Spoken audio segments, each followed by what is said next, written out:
कल हमने बात की चेंज इन क्वांटिटी में कैसे चेंज आया। तो आपने कहा दो वजूहात थी, एक वजह थी प्राइम फैक्टर प्राइस और एक वजह क्या थी, दूसरे फैक्टर। ऐसे ही है ना, इनकम, टेस्ट, हैबिट, ये सब कुछ थे ना। उसके बाद हमने लॉ ऑफ डिमांड पढ़ा कल। फिर हमने देखा कहाँ वाई डिमांड का इज नेगेटिव स्लोप। तो हमने कहा कि लॉ ऑफ डिमांड तो सिंपल ये है कि प्राइस कम होगी डिमांड बढ़ जाएगी, और प्राइस कम होगी तो डिमांड ज्यादा हो जाएगी। लेकिन वजह क्या है कि डिमांड का नेगेटिव स्लोप है। भाई एक वजह ये है कि जब कोई चीज सस्ती होती है लोग ज्यादा खरीदते हैं, इसको हमने क्या कहा था, इनकम इफेक्ट। और दूसरी बात में जब कोई चीज सस्ती होती है तो वो लोग भी इस्तेमाल करते हैं जो पहले यूज नहीं कर रहे थे, ये क्या है, सब्स्टिट्यूशन इफेक्ट।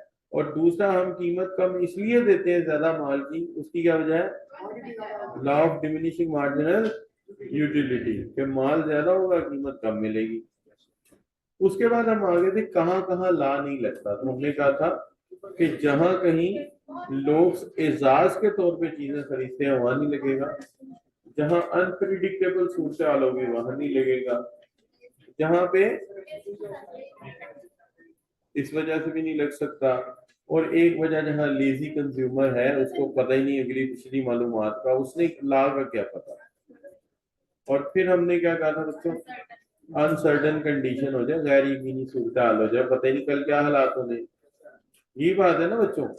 और फिर हमने कहा था गिवन गुड और इंफीरियर गुड पे भी लॉ ऑफ डिमांड, क्योंकि वहां पे तो सूरत हाल ही उल्टी हो जाती है दोनों केसेस में। प्राइस के केस में ये है कि प्राइस के बढ़ने पे ज्यादा चीज बिकेगी और प्राइस के कम होने पे, इसकी बात हो रही है गिवन और इंफीरियर। और इनकम में क्या है, इनकम में उसके उलट है, अमीर होने पे लोग उन्हें नहीं खरीदते और गरीब होने पे खरीदते रहते हैं, उनसे गुजारा करते हैं। क्लियर बच्चों, ऐसे ही है जी। लेकिन आज का लेक्चर बड़ा इंटरेस्टिंग है। आज के लेक्चर में हमने सबसे पहले तो ये डिक्लेयर कर देना है कि डिमांड का जो फंक्शन है वो मल्टीवेरिएट फंक्शन है। यानी दोबारा फिर पढ़ेंगे आज इसको, आज फिर दोबारा इसको पढ़ेंगे। और आज जब पढ़ेंगे ना बच्चों, तो आज हम इसके बारे में ये कहेंगे कि देखिए जी, डिमांड फंक्शन जो होता है वो मल्टीपल वेरिएबल से मुतासिर होता है। तो चलिए एक दफा फिर लिख लेते हैं कि मल्टीपल वेरिएबल क्या है, तो मल्टीपल वेरिएबल क्या है। तो आज फिर इनको लिख लेते हैं, कोई हर्ज नहीं है। दुनिया में कई लोगों ने काम रिपीटेडली किए हैं और रिपीटेडली काम करने का कहते हैं कि उन्हें फायदा भी हुआ, तो हम भी आज करके देख लेते हैं, हो सकता है हमें भी फायदा ही हो। क्या ख्याल है बच्चों, तो आज हम इस मामले को रिपीट कर लेते हैं जी। ये उड़ा देते हैं इसमें से, ये भी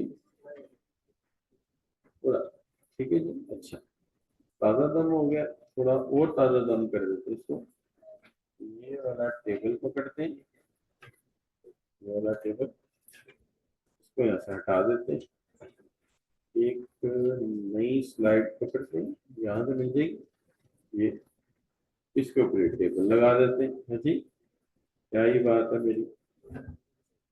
अच्छा जी, फिर क्या करते हैं, इसके बाद एक स्लाइड लगा देते हैं, ठीक हो जाएगा।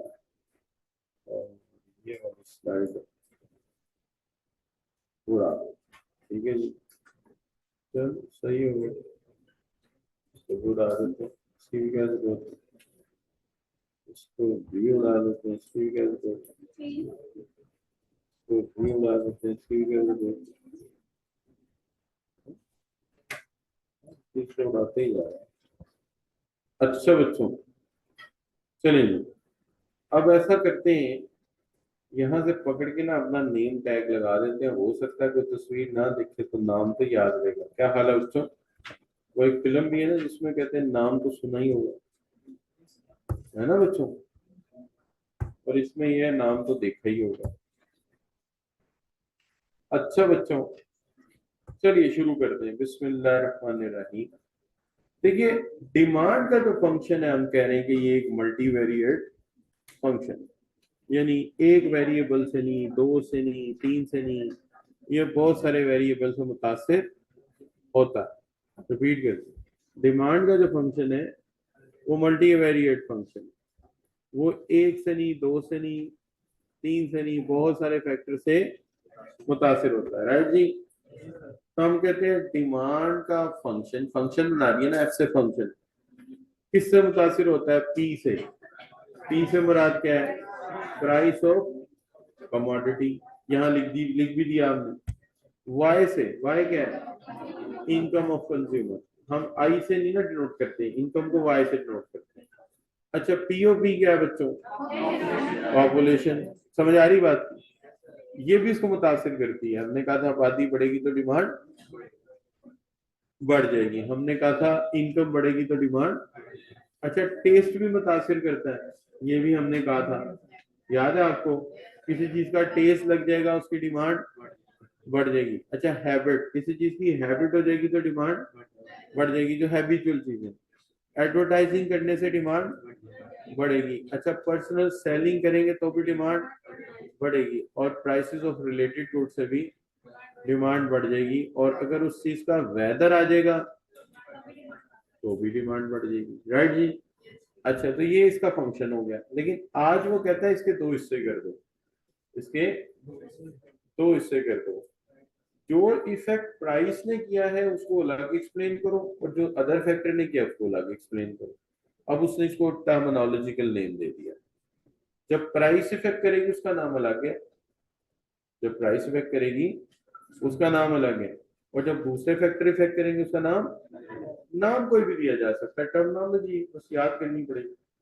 अब देखो, change in quantity demanded, change in quantity demand, ये इसने क्या किया? चाबी ऑर्डर तो पानी है ही नहीं, पानी लाए थे आपने। अच्छा बच्चों, तो क्या बात कर रहा था? एक का नाम है चेंज इन क्वांटिटी डिमांडेड, और दूसरे का नाम क्या है? Change in demand. मान लेते हैं, ठीक है जी। सवाल ये है, चेंज इन क्वांटिटी कब कहलाएगा एंड चेंज इन डिमांड कब कहलाएगा? देखिए, अगर तो डिमांड में चेंज प्राइस की वजह से आए, किसकी वजह से आए बच्चों? अगर तो डिमांड में चेंज प्राइस की वजह से आए, और ये सारे क्या हो गए? कांस्टेंट, यानी लॉ ऑफ डिमांड, यही था ना लॉ ऑफ डिमांड, ये कांस्टेंट थे, ये सारे हो गए कांस्टेंट। तो फिर ये क्या कहलाएगा? Change in quantity demanded. इसका टर्मिनोलॉजिकल नेम क्या बन जाएगा? Change in quantity demanded. सही है जी, बात समझ आ रही है? लेकिन इसके बरक्स, प्राइस कांस्टेंट हो जाए और चेंज इन में से किसी एक की वजह से या ज्यादा की वजह से आए, तो उसको क्या कहेंगे? देखिए, आप कह रहे हैं, अब आपको समझ भी आ रही है ना जो आप कह रहे हैं, क्या हाल है कि प्राइस की वजह से चेंज है और बाकी सारे कांस्टेंट हो, तो फिर नाम क्या होगा? और अगर चेंज अदर फैक्टर की वजह से आए और प्राइस कांस्टेंट हो जाए, राइट जी, सब बच्चों को याद हो गया। चेंज प्राइस की वजह से आया, बाकी सारे कांस्टेंट, लॉ ऑफ डिमांड, तो क्या कहोगे? Change in quantity demanded. और अगर चेंज प्राइस की वजह से नहीं आया, क्यों? क्योंकि प्राइस कांस्टेंट है। चेंज अदर फैक्टर या फैक्टर्स की वजह से आया, याद रहेगी ये बात। चलिए शुरू करते हैं, सबसे पहले करते हैं चेंज इन क्वांटिटी डिमांड। हम लिख ही लेते हैं, इसलिए कि भूल जाता है इंसान, जो है ना बड़ा भुलक्कड़ है। कहते हैं कि इंसान बुलंदहार है ना जी, पंजाबी में कहते हैं, ये उर्दू है ये। अच्छा, कि इंसान जो है वो भूल जाता है, बहुत ज्यादा भूल जाता है, नहीं बच्चों? चलिए इस पे भी किसी दिन वाक्य सुनाएंगे आप। अच्छा बच्चों, तो इंसान भूल जाता है, ये बहुत ज्यादा भूलने वाला है, तो हाँ इसलिए हम लिख ही लेते हैं। तो कहते हैं ए change, A change in quantity of commodity, यानी मिकदार ही चीज की बिक रही है ना बच्चों, change in quantity of commodity जो हम बेच रहे हैं is due to price, is due to price यानी पी। ठीक है जी, बहुत शुक्रिया, थैंक यू वेरी मच। किसकी वजह से बच्चों? प्राइस की वजह से। while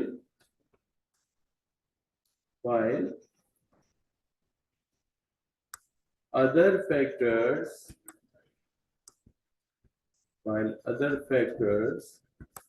are held constant, while other factors are held constant. क्या है अदर फैक्टर्स? दैट इज लिख देते हैं y POP,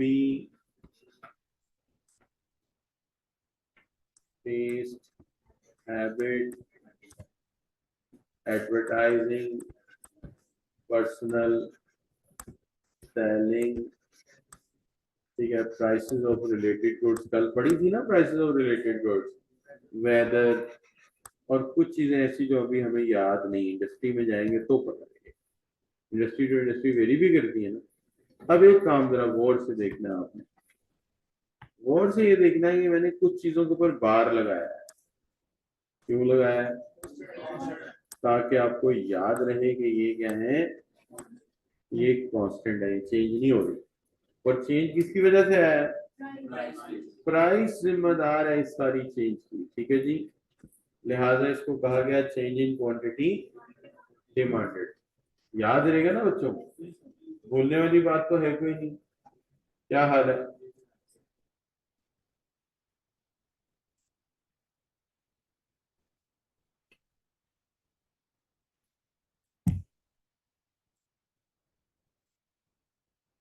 तो यहां तक बात बिल्कुल क्लियर है सब बच्चों को। अब दूसरा बड़ी पैराग्राफ हम काम करने लगा हुआ है।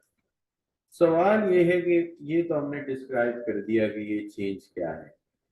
हमने कहा a change in quantity of commodity is due to price.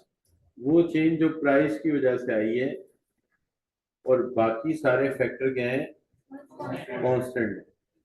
लेकिन एक बड़ा हम मसला है कि इसको हम शो कैसे करते हैं, इसको हम शो कैसे करते हैं, इसको हम जाहिर कैसे करते हैं।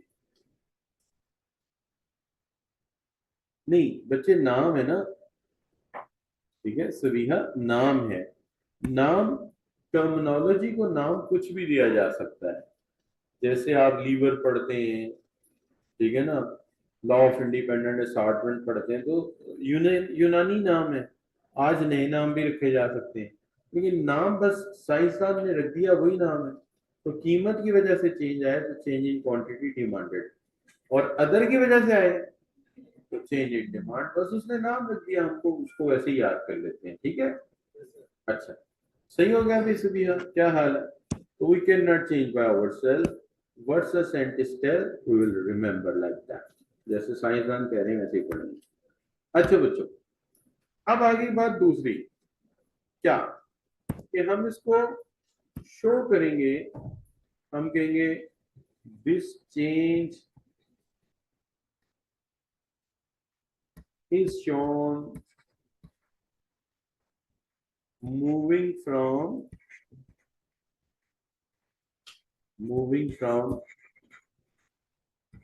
one point to another, one point to another along the same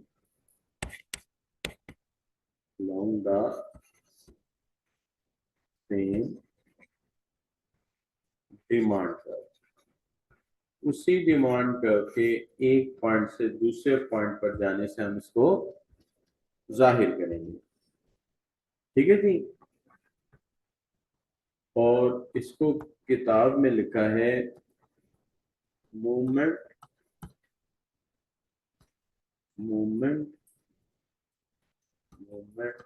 along the same demand curve. Movement along the same demand curve. So ये दो पॉइंट हो गए। पहला पॉइंट ये हो गया कि ये चेंज प्राइस की वजह से आई है, बाकी सारे कांस्टेंट है। और दूसरा पॉइंट ये हो गया कि ये चेंज को शो कैसे किया जाएगा, तो कहते हैं शो ऐसे किया जाएगा कि हम एक ही डिमांड करके एक नुक्ते से दूसरे नुक्ते पे जाएंगे, एक पॉइंट से दूसरे पॉइंट पे जाएंगे, दाएं बाएं कहीं नहीं जाएंगे, दाएं बाएं कहीं नहीं जाएंगे। राइट जी। इस बात को एक दफा कर मुकम्मल कर लेते हैं ताकि ये हमें याद हो जाए। पॉइंट नंबर 2 जो है इसको दोबारा याद करें। देखिए, अगर हम लॉ ऑफ डिमांड की ही बात कर लें तो हमने स्केड्यूल कैसे बनाया था। प्राइस थी 30, 20 और 10। आपने कहा था 20 पे डिमांड है, क्वांटिटी ऑफ कमोडिटी है 200 kg। ऐसे ही बच्चों सही होगी ना बात। तो क्वांटिटी ऑफ कमोडिटी क्या है बच्चों, दैट इज 200 kg। लेकिन जब कीमत बढ़ी 20 से 30 हुई तो कितनी हो गई 100। यानी कि आप ये कहते हो कि प्राइस बढ़ गई और क्वांटिटी डिमांडेड कम हो गई। ऐसा ही है। कितनी कम हो गई, 200 से 100 पे चली गई और प्राइस तो आपको भी हो रही।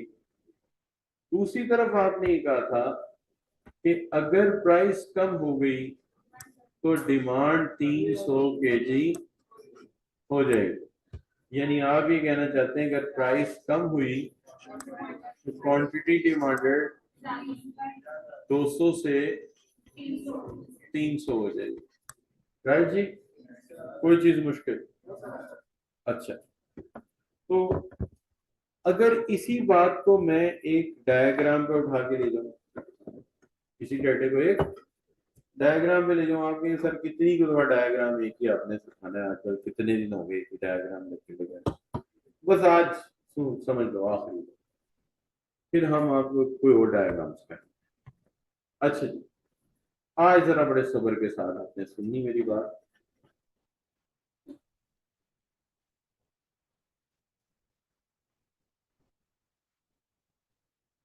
अच्छा बच्चों,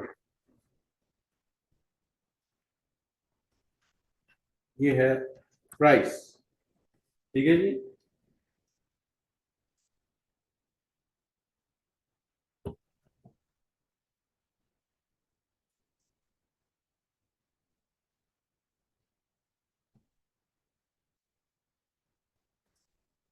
यहां तक बच्चों बात समझ आ रही है।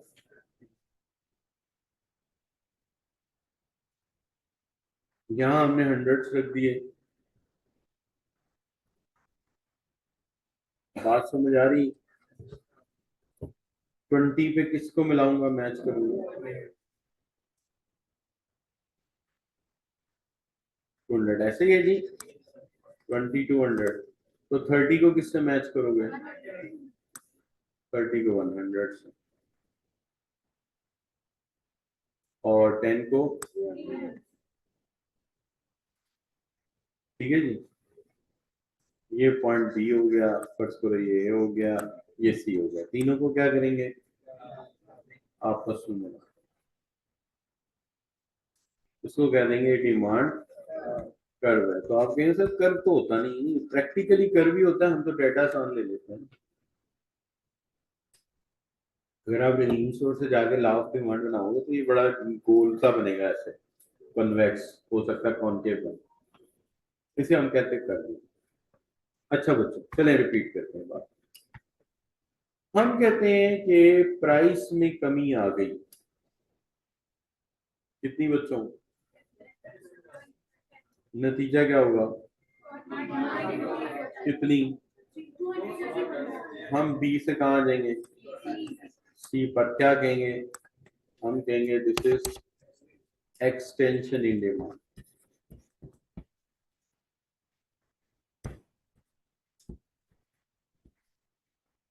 अब एक बात बताओ, प्राइस के कम होने से डिमांड बढ़ी, कोई दूसरा फैक्टर इन्वॉल्व नहीं, तो हमने क्या किया, उसी डिमांड के एक पॉइंट से दूसरे पॉइंट पर जाने से जाहिर कर दिया। बी भी उसी डिमांड करते हैं, सी भी उसी डिमांड करते हैं, तो ये movement along the same curve हो गई, क्योंकि बी भी उसी डिमांड करते हैं, सी भी उसी डिमांड करते हैं। और नाम क्या दे दिया, एक्सटेंशन इन डिमांड, ये याद रखना पड़ेगा। दूसरा पॉइंट, प्राइस बढ़ गई 20 से 30, नतीजा क्या होगा, डिमांड क्या हो जाएगी और प्राइस क्या हो जाएगी। अच्छा सॉरी, और हम ए से कहां चले जाएंगे, बी से कहां चले जाएंगे, ए पे। क्या कहेंगे, हम इसे कहेंगे कॉन्ट्रैक्शन इन डिमांड। इसका मतलब है सर ने लॉ ऑफ डिमांड जब पढ़ाया, बार बार लिखा price increases decreases, quantity increases decreases, वहां उन्होंने अवॉइड किया, ना एक्सटेंशन का वर्ड यूज करो, ना कॉन्ट्रैक्शन का वर्ड यूज करो, क्योंकि ये टेक्निकल टर्म है, इस पे बाद में बात करेंगे और आज हम बात करेंगे। लिहाजा समझ के आई बात, समझ ये आई कि अगर दीगर अमूर कांस्टेंट है, यानी बाकी सारे फैक्टर क्या हैं, कांस्टेंट है, बाकी सारे फैक्टर कांस्टेंट है, और चेंज लाने वाली जो वेरिएबल है, या चेंज लाने वाला जो वेरिएबल है वो प्राइस, तो हम उसको नाम क्या देंगे, change in quantity demanded.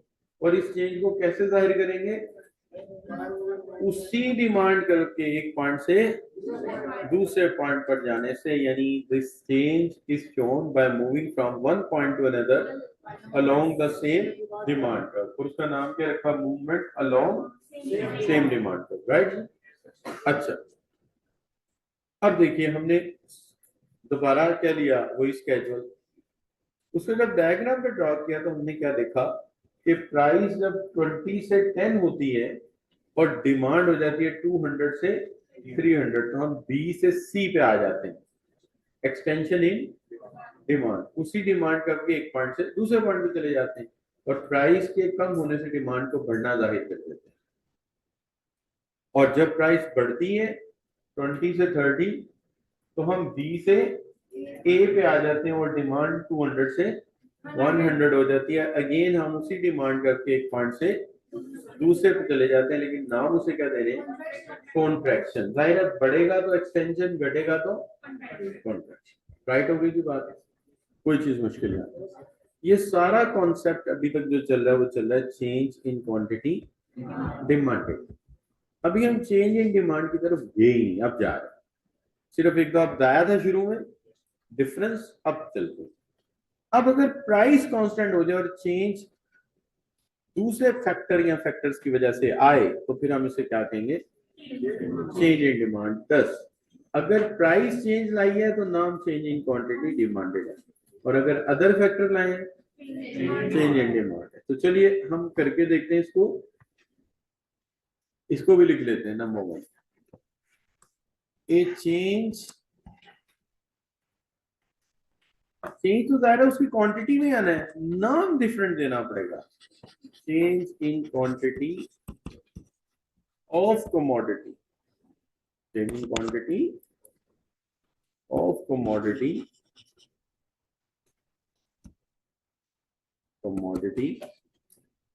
not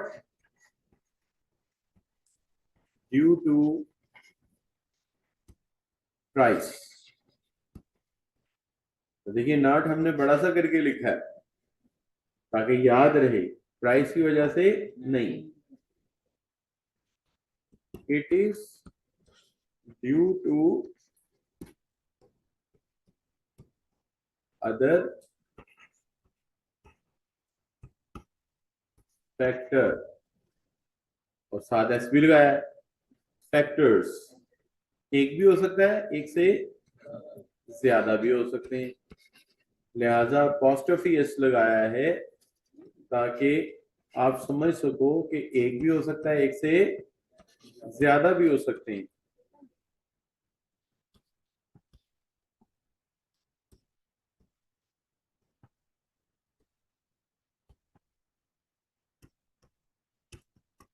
ठीक है जी। तो अब चेंज किसकी वजह से आई? अब बार किस पे है? अब उन पे बार क्यों नहीं है? क्योंकि अब वो वेरिएबल है, अब प्राइस कांस्टेंट है। और पिछली दफा बार किस पे था? इन फैक्टर्स पे था, अदर फैक्टर, और प्राइस पे नहीं था, क्योंकि वहां क्या था? वहां प्राइस वेरिएबल थी, और यहाँ पर अदर फैक्टर वेरिएबल बन गया, और प्राइस क्या बन गई है? कांस्टेंट। राइट हो गई थी बात? सब बच्चों को बात समझ आ रही है? पक्की बात है? चलिए, तो अब सवाल ये पैदा होता है, इसको कैसे शो करेंगे? जाहिर है इसका डिफरेंट तरीका होना चाहिए। प्राइस के चेंज तो एक ही डिमांड करके एक पॉइंट से दूसरे पे जाहिर किया आपने, लेकिन ये मुनफरिद चीज है, तो इसका तरीका भी क्या होना चाहिए? मुनफरिद होना चाहिए। लिहाजा हम कहते हैं कि this change is shown by the shift of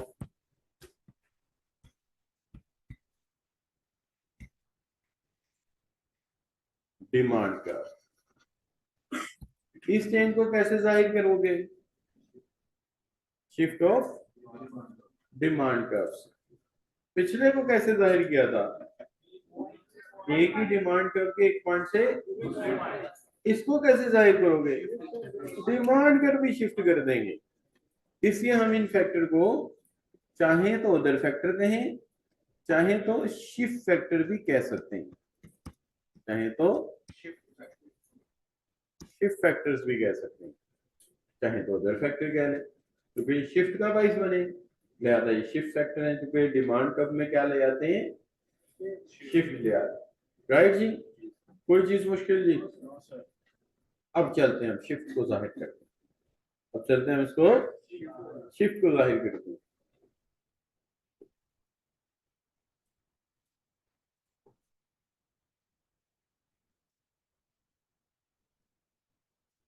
आप दिखते दिखते नहीं हो कुछ चीजें।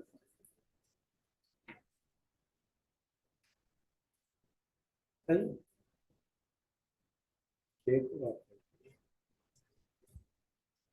कॉपी ले लो, क्या हो? हमारे घर में ना वो मुहर्रम में मानसून का फकीर आता था, तो हम कहते थे कि वो आता था, कहते कि मेरी अम्मी ने मन्नत मानी हुई है कि ना मैं अपने पैसों से कपड़े नहीं पहनूंगा, तो मैं मानसून का फकीर हूँ, तो आप मुझे पैसे दें। हम पैसे दे देते थे, सारे मजेदार वो कपड़े पहन लेते हैं। ऐसा 10 साल की मन्नत थी उनकी। 10 साल तक बच्चा उनका बड़ा हो गया। बाद में पता चला कि वो लोग ना तो सुन्नी, ना वाबी, ना देवबंदी, ना शिया, कुछ भी नहीं, मुसल्ली है। मुसल्ली समझ लें? some people just know something about the kalma. They never go to masjid, never go to imam barga, they never go to, यानी रिलीजियस प्रैक्टिसेस में जाते ही नहीं, यानी उनका मजहब ही कोई नहीं। हमारे मुआशरे में भी ऐसे लोग हैं जो पटपटियों में रहते हैं, ऐसे तो वो कुछ ऐसे लोग। बहरहाल एनीवे, उससे मुझे एक बात समझ आई कि बाज लोग जानबूझ के ऐसी मन्नत मानते ताकि अपना खर्चा दूसरों पे डाल सके। शरीयत में इसकी कोई गुंजाइश नहीं किसी की भी। तो कुछ स्टूडेंट्स के वालिदैन भी मन्नत मान लेते हैं कि हमारा बच्चा ये करेगा, स्टेशनरी अपनी नहीं लेगा।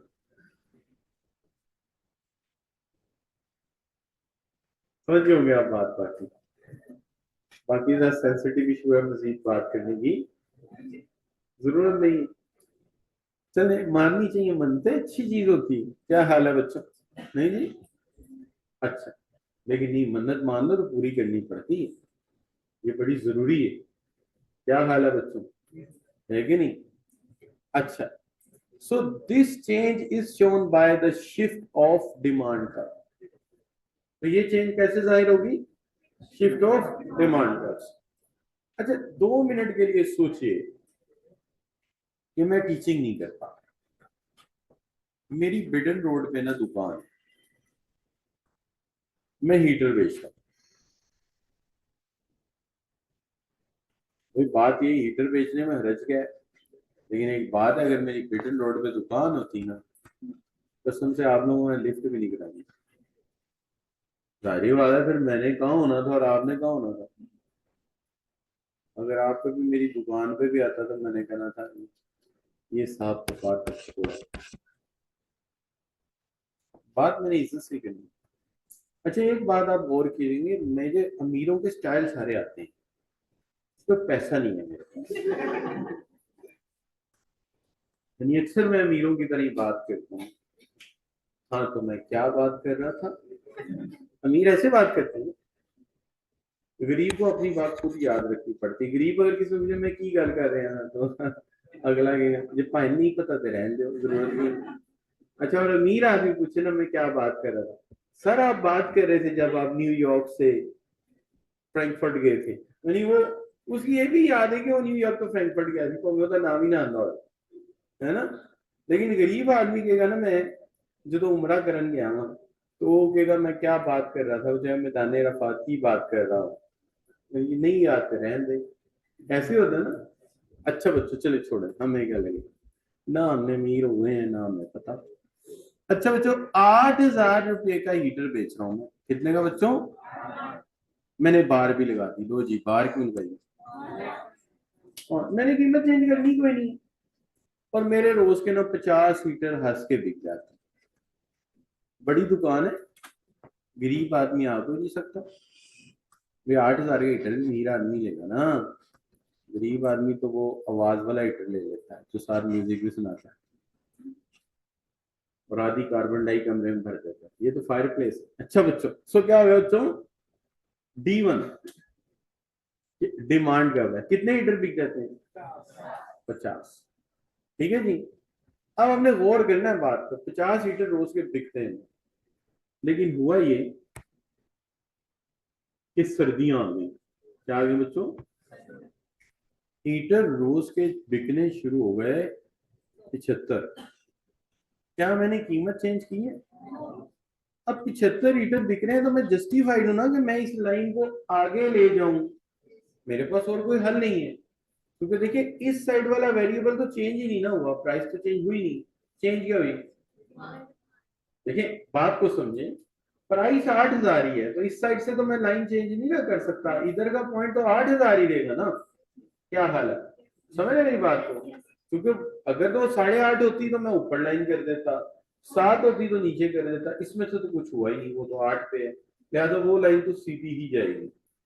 8 से चेंज नहीं हुई, लेकिन चेंज क्या हुई है, डिमांड यानी क्वांटिटी। तो क्वांटिटी वाली साइड पे क्या करूंगा, आगे चला जाऊंगा। अब आगे चला गया तो क्या होगा, मेरा पॉइंट भी तो आगे चला गया ना बच्चों। अब मैं क्या करूं, अब मैं फंस गया ना। क्या हाल है, ये असद होता तो इसने मशवरा देना सर आप डिमांड पे वैसा बना कुर्सी जैसे। अब बताओ ऐसा टुच्चा डिमांड का किसको पसंद आए है, डिमांड का वो भी इतना टेढ़ा। तो क्या करना पड़ेगा बताओ, मशवरा दो। डिमांड कर्व को शिफ्ट करना पड़ेगा बच्चों। ये देखो तो हम इसको शिफ्ट कर देते हैं, आगे चला जाएगा। ठीक है, इसका नाम रख दे मेरे D2। D2 क्यों रखा, 1 था ना पहले वाला, तो आगे गया तो मैंने आसानी के लिए नाम क्या रख दिया D2। वैसे मेरा सेक्टर भी D2 है जिसमें मैं रहता हूँ टाउन में। अच्छा anyway, तो D1 से D2 क्यों किया, क्योंकि बच्चे के जहन में वो 1 था ना, तो 2 आगे होगा, तो D2 कर दिया। अब ये किस तरफ शिफ्ट हुआ है, आप कहेंगे सर राइट वर्ड शिफ्ट हुआ है। अच्छा बात जरा पढ़े लिखे बच्चे इंग्लिश मीडियम के, वो कहेंगे सर आउटवर्ड शिफ्ट हुआ है। क्या हुआ है, आउटवर्ड शिफ्ट हुआ है, बाहर की तरफ ना, राइट को आउटवर्ड कहते हैं। लेकिन इसको टर्मिनोलॉजिकली पता है क्या कहेंगे, राइज इन डिमांड। क्या कहेंगे, राइज इन डिमांड कहेंगे टर्मिनोलॉजिकली। प्राइस की वजह से इजाफा हो तो क्या कहेंगे, और वो उसी डिमांड करके एक पॉइंट से दूसरे पे जाहिर होगी। लेकिन अदर फैक्टर की वजह से हुआ तो फिर राइज इन, और कब किधर जाएगा,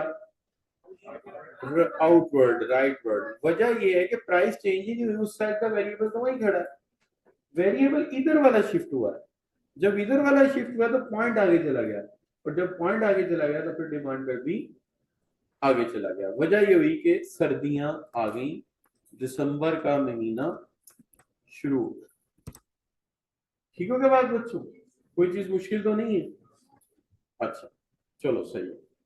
अब हम कहते हैं कि बड़ी खुशी खुशी जिंदगी चल रही थी कि अचानक अप्रैल का महीना आ गया, मई जून का महीना आ गया, मई जून का, जून जुलाई, मई जून जुलाई, गर्मी।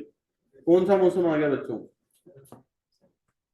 समर का मौसम आ गया बच्चों। हाँ जी, किसका? ओ सॉरी, ये तो मैं से भी जाना, ये वाला समर, सॉरी, याद करा दिए ना कुछ पुराने। अच्छा बच्चों, एनीवे, तो क्या होगा बच्चों? क्या? समर का मौसम आ गया। क्या बात है, उसका तो मौसम ही बड़ा अच्छा था। अच्छा बच्चों, कुछ देर रहा हमारी जिंदगी में, फिर अल्लाह को मंजूर ही नहीं था। अच्छा बच्चों, बस यही दास्तानें हैं बच्चों हमारे पास, अब रह गई हैं आखिरी उम्र में। अच्छा बच्चों, क्या हो गया जी? अब रोज के 25 बिक रहे हैं ना, तो क्या करेंगे? पॉइंट पीछे आ जाएगा। अब पीछे आ जाएगा तो हम डिमांड कर दी, अब तो बताने की जरूरत नहीं ना, अब तो वो समझ आ गई, पॉइंट आगे गया तो आगे गया था। अब इसको कहेंगे ये किधर गया है, आप कहेंगे सर लेफ्ट वर्ड गया है, और जो अंग्रेजी वाले बच्चे हैं वो कहेंगे सर इन वर्ड गया है। ठीक है बच्चों, सही हो गई बात? और इसको पता है क्या कहेंगे? Fall in demand. सही हो गया बच्चों? अच्छा एक मिनट में जरा बच्चे का सवाल भी देख लूं, नीचे आना, नीचे। अच्छा, हम सिंपल ये कॉन्सेप्ट रख लें कि प्राइस कांस्टेंट और अदर फैक्टर चेंज। बिल्कुल सही बच्चे, आप अपने जहन में इस तरह भी रख सकते हैं, इस तरह भी रख सकते हैं सेविया। बेटा कंफ्यूजन तो है ही कोई नहीं। जब आप किसी चीज के नाम के साथ कंफ्यूजन लगा देते हैं ना, फिर वो बड़ा तंग करती है आपको। तो सिंपल सी बात है, प्राइस चेंज करेगी तो बाकी फैक्टर कांस्टेंट होगा, चेंजिंग क्वांटिटी डिमांडेड है। और अगर प्राइस कांस्टेंट होगी, अदर फैक्टर चेंज करेंगे, that is change in demand. इतनी सी तो बात है। अभी तो आगे हमने बड़ा कुछ तुम्हें सिखाना है। क्या हाल है? अभी तो फाइनेंशियल एनालिसिस में हमने 15-15 वेरिएबल चेंज कर देने एक टाइम में, अभी तो एक एक कर रहे हैं जी इकोनॉमिक्स में। तो जब फाइनेंशियल एनालिसिस करेंगे और आगे चल के आपके कोर्स में डेटा एनालिटिक्स भी डालने हैं सीए वाले, तो डेटा एनालिटिक्स आएंगी तो वहां तो बेटा हम बड़ा कुछ चेंज किया करेंगे। क्या हाल है? तो ये मेरा बेटा तो सिंपल सी बात है कि प्राइस चेंज हो, अदर फैक्टर कांस्टेंट रहे, चेंज इन क्वांटिटी डिमांडेड।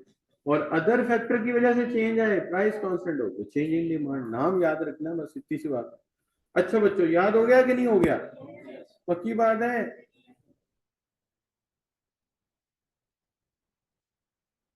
बेटे लॉ ऑफ डिमांड समझोगे, इस तरफ लॉ ऑफ डिमांड है, ये तुम्हारा लॉ ऑफ डिमांड है इस तरफ, और इस तरफ change in quantity demanded, right जी? Sorry, change in demand other factor है, ठीक है, और उस तरफ लॉ ऑफ डिमांड है। मगर सर हमने पढ़ा लॉ ऑफ डिमांड में हेल्ड होगा जब प्राइस कांस्टेंट नहीं होगी।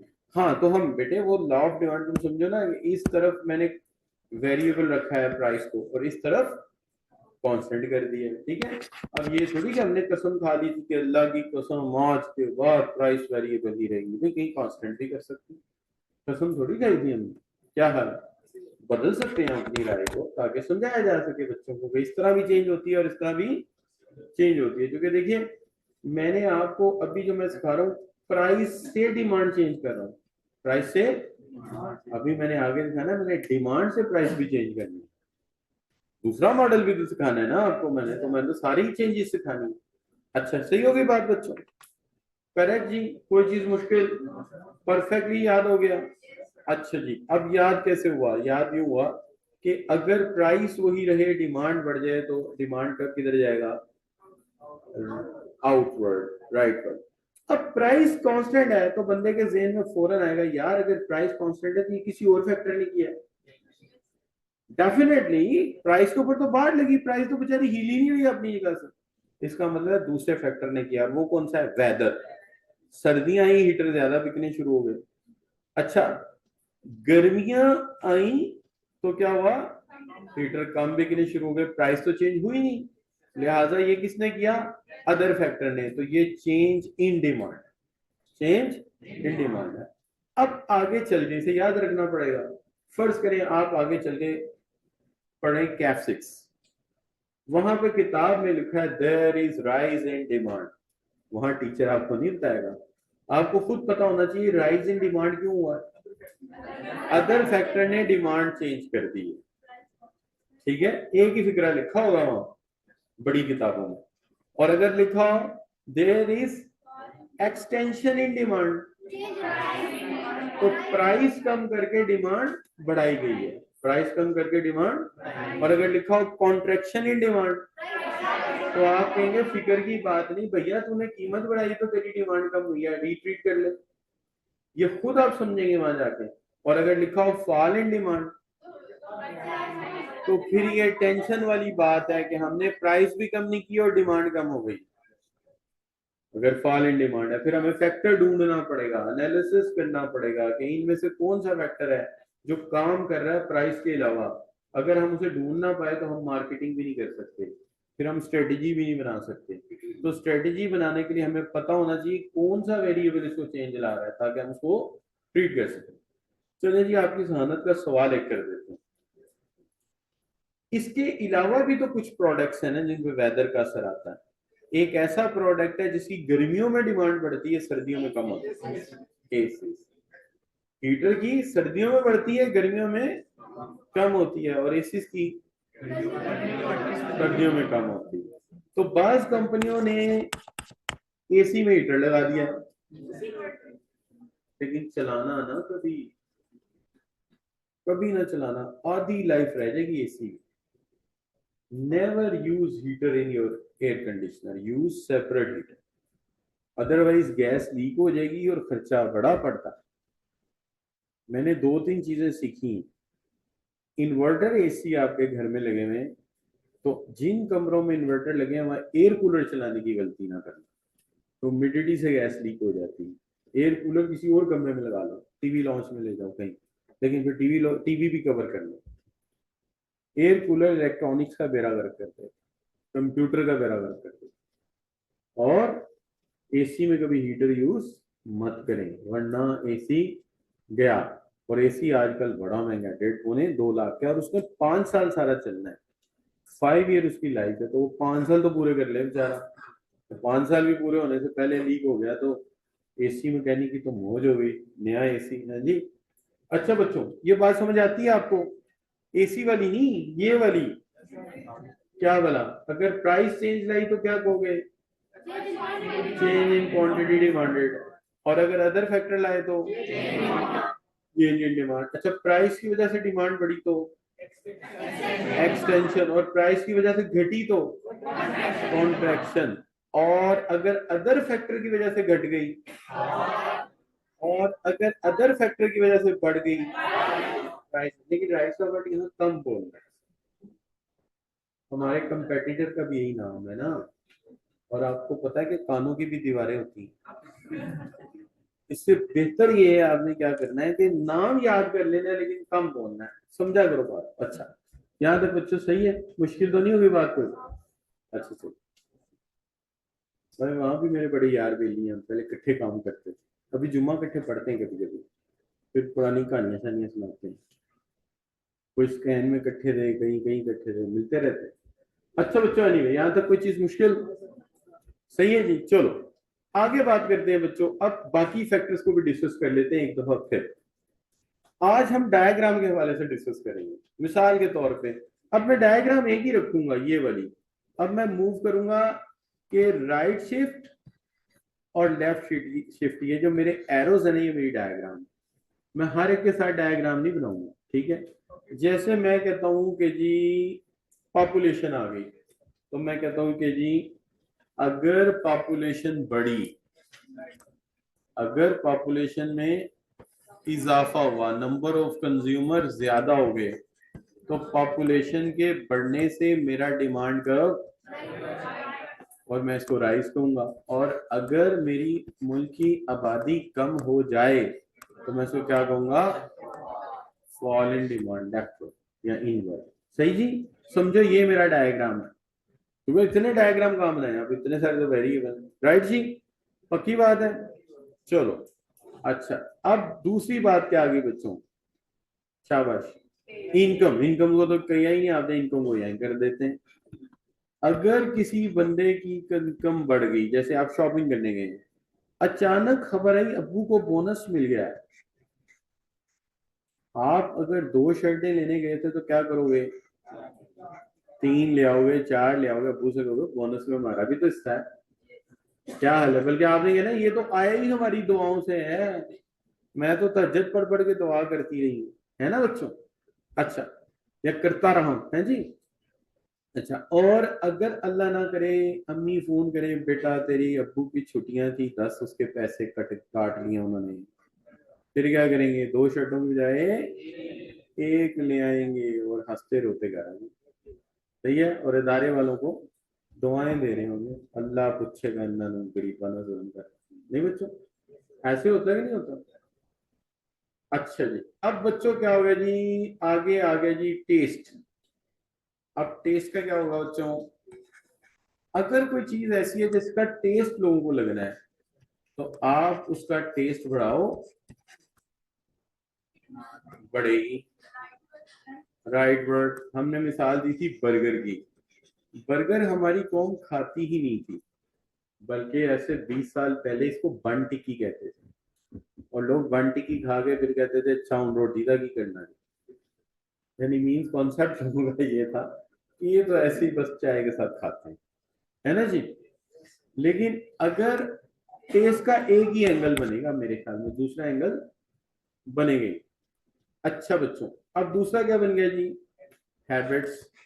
अब बात चीजें हैबिट्स होती हैं, जैसे सिगरेट, तो सिगरेट की हैबिट आप डेवलप करेंगे किधर जाएंगे, राइट वर्ड, ठीक है ना जी, सही होगी बात। और इसकी आदत पता है कैसे डालते थे पहले, आप तो इश्तहार इसके बंद कर दिए ना, वर्ल्ड वाइड बंद कर दिए ना, तो हमने भी बंद कर दिए।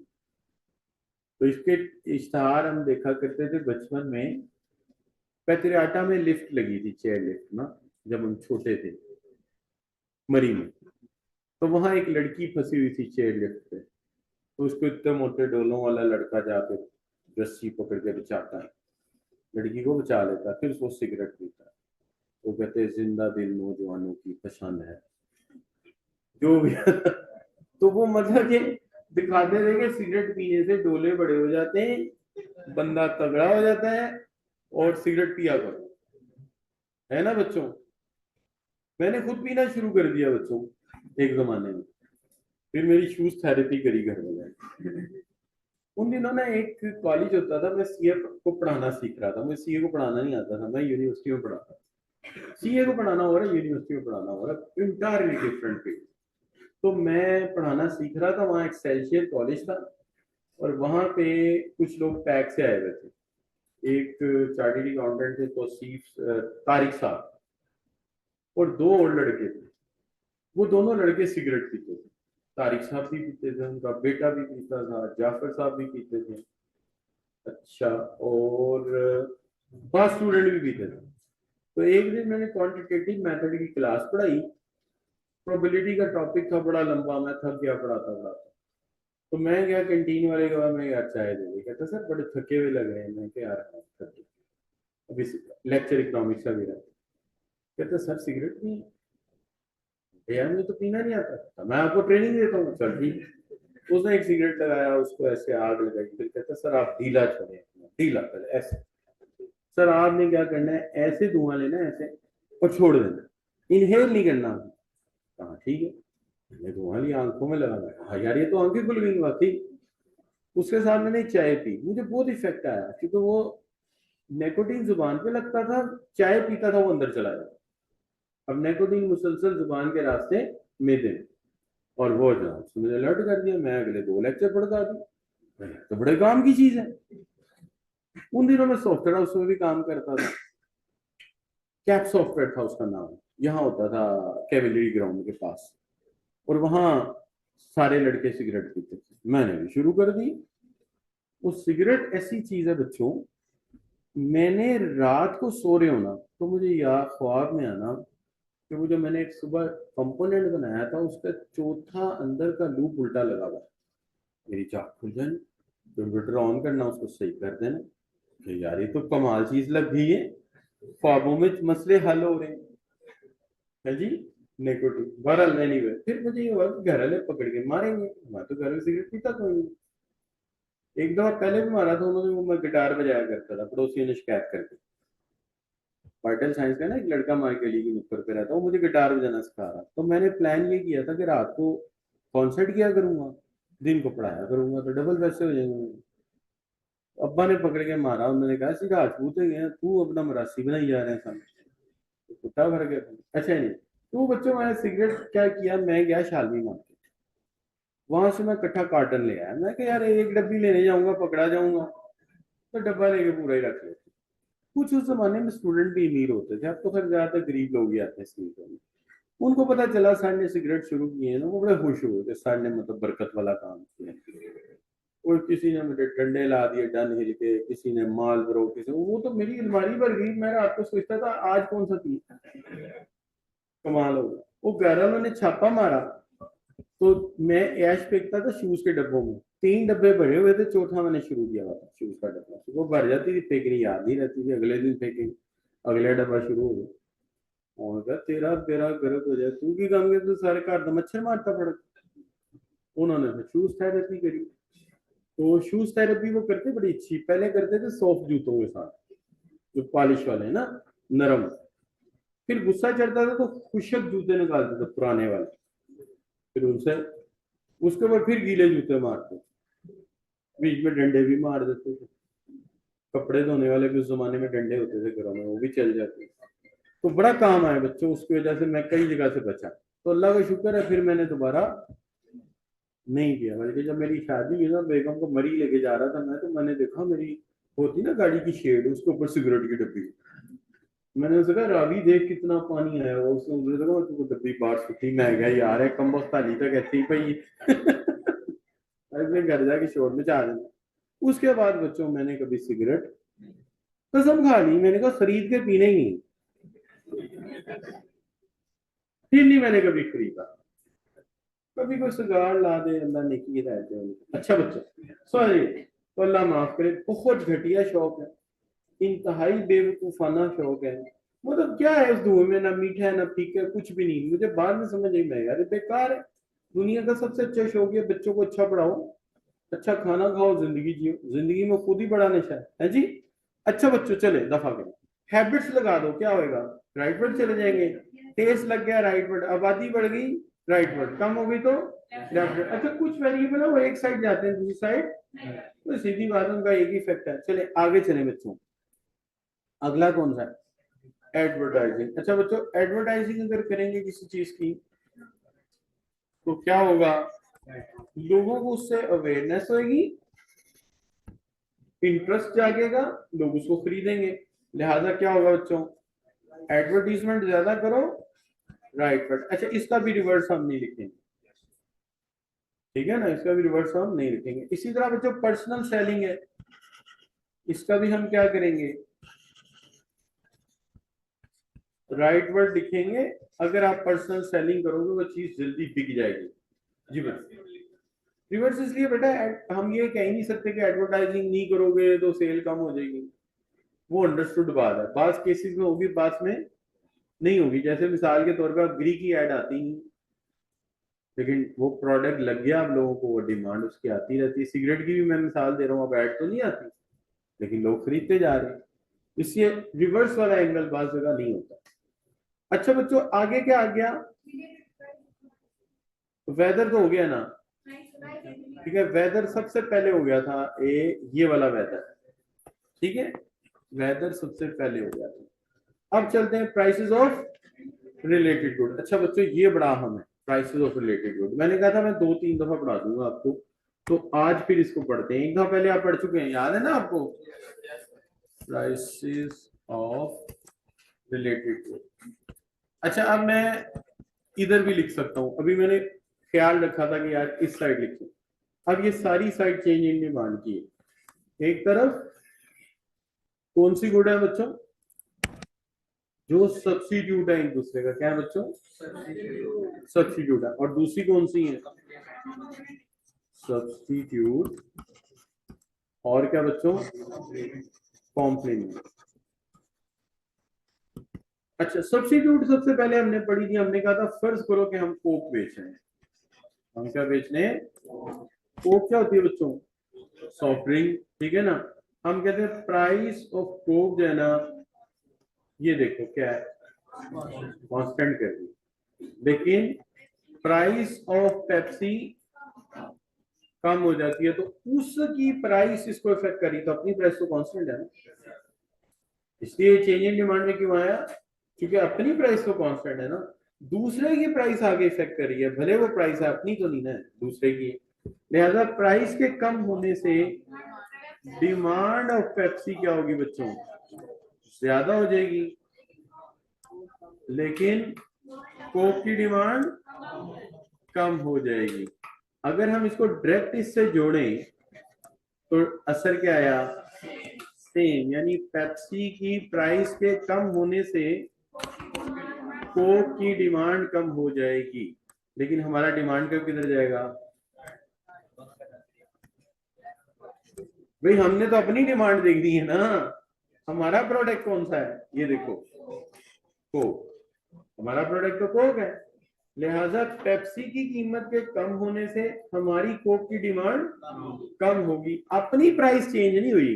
वो अगर 50 रुपए थी तो 50 ही रही, 60 थी तो 60 ही रही। लेकिन उसकी प्राइस ने इसको इफेक्ट किया है और डिमांड कम हुई है। कम हुई तो किधर जाएंगे?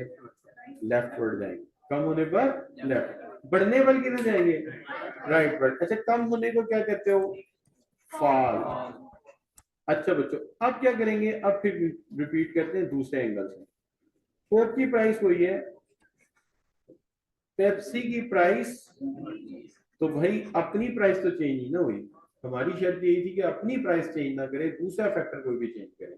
तो ये दूसरे की प्राइस है, तो इसलिए इसको चेंज इन डिमांड में लाएंगे। अब पेप्सी महंगी हुई है तो पेप्सी कम बिकेगी और कोक ज्यादा बिकेगी।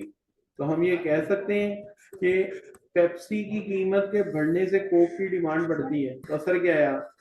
सेम भी एस से शुरू होता है, सब्स्टिट्यूट भी एस से शुरू होता है। और इसको आप क्या कहेंगे? आप राइट वर्ड शिफ्ट। और इसको क्या कहेंगे आप?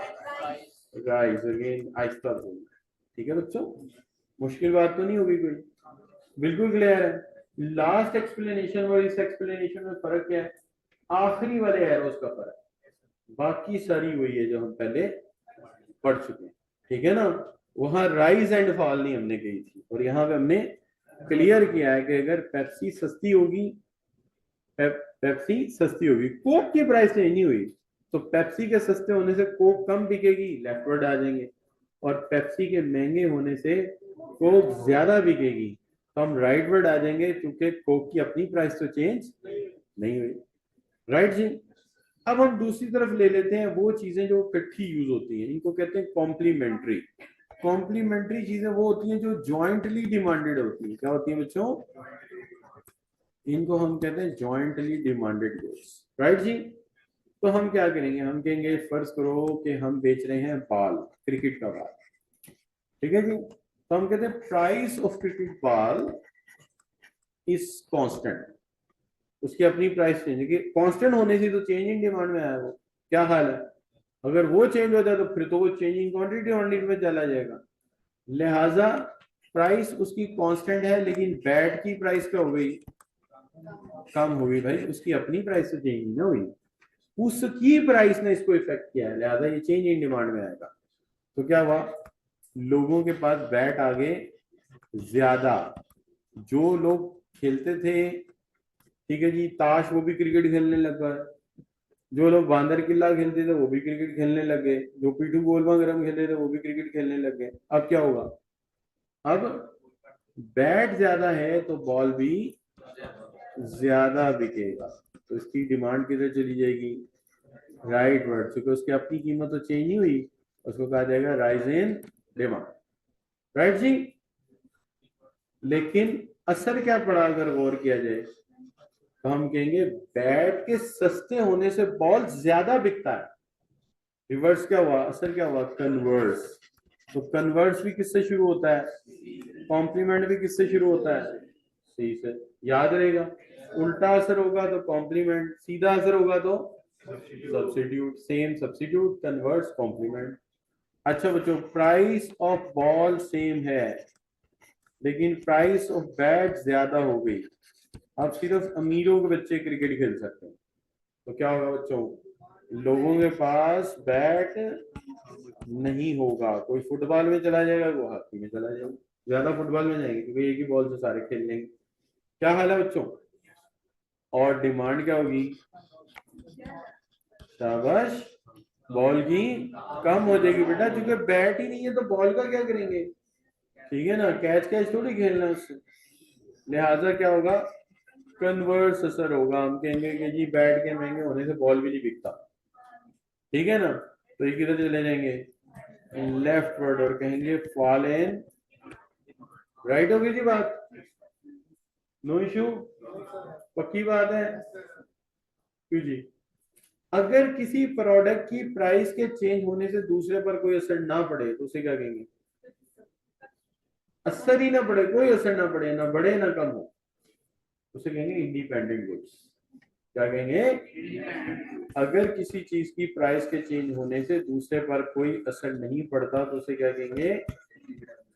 मिसाल के तौर पे, price of banana and demand of lipstick, दोनों का आपस में कोई ताल्लुक नहीं है। तो ऐसा भी होता है, बहुत चीजों की प्राइस के चेंज करने से दूसरे को कोई असर नहीं होता। ऐसी चीजों को क्या कह देते हैं, इंडिपेंडेंट गुड, इनका आपस में कोई ताल्लुक, एक दूसरे से इंडिपेंडेंट है।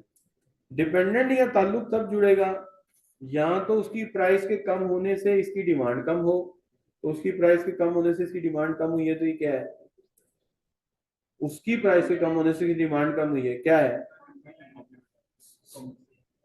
उसकी प्राइस के कम होने से इसकी डिमांड कम हुई है, सेम असर आया ना, और उसकी प्राइस के बढ़ने से इसकी डिमांड बढ़ गई है, सब्स्टिट्यूट है, सेम है। अच्छा, उसकी प्राइस के बढ़ने से इसकी डिमांड कम हो गई है या उसकी प्राइस के कम होने से इसकी डिमांड बढ़ गई है, ये कॉम्प्लीमेंट, राइट जी। उल्टा असर कॉम्प्लीमेंट, कन्वर्स, और सीधा असर सब्स्टिट्यूट, और नो असर इंडिपेंडेंट, राइट जी। याद रहेगा, पक्की बात है। चलो अब सारे डिटर्मिनेंट दोबारा डिस्कस हो गए, पहले दिन भी हुए थे, फिर लॉ ऑफ डिमांड आया था, फिर change in quantity demanded versus change in demand आ गया था। अब डिमांड का टॉपिक कर देते हैं क्लोज। कंज्यूमर का बिहेवियर अच्छी तरह डिस्कस कर लिया हमने, अब हम चलते हैं किस तरफ, सेलर की भी बात कर लेते हैं ना। लेकिन जब सेलर की बात करेंगे, कंज्यूमर की बात को याद नहीं रखना। मैं वीकेंड पे ये जितने लेक्चर दिए इनकी पुरानी रिकॉर्डिंग आपको भेज दूंगा, ठीक है, आप दोबारा सुनना चाहें तो सुन लीजिएगा, लेकिन उसमें थ्योरेटिकल क्वेश्चन ना सुनिएगा, वो दूसरी बॉडीज के लिए, जैसे सीएमए में भी सुन रहे हैं लोग, पिप्पा में भी सुन रहे हैं मेरे लेक्चर, तो वो थ्योरेटिकल सवाल आता है, तो इसलिए वहां मैं थ्योरेटिकल भी डिस्कस कर रहा होता हूँ।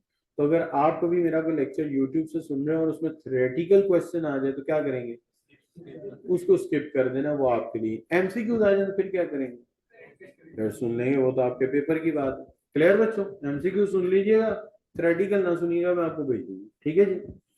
चलो बच्चों, बात शुरू करते हैं दोबारा। कहां से शुरू करेंगे आप, जरा पहले एक काम कर लेते हैं भाई, किताब के अंदर क्या लिखा है जरा सुन लेते हैं, है जी।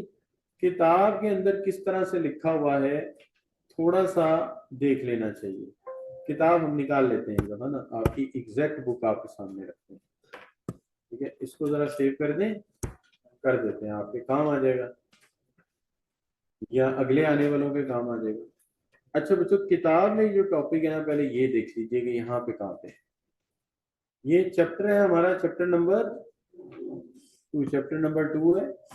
तो चैप्टर नंबर 2 में ये जो आपका टॉपिक है ना, ये इन्होंने दिया हुआ है, ये देखिए समवेयर, ये रहा, शिफ्ट नजर आ रहा है आपको।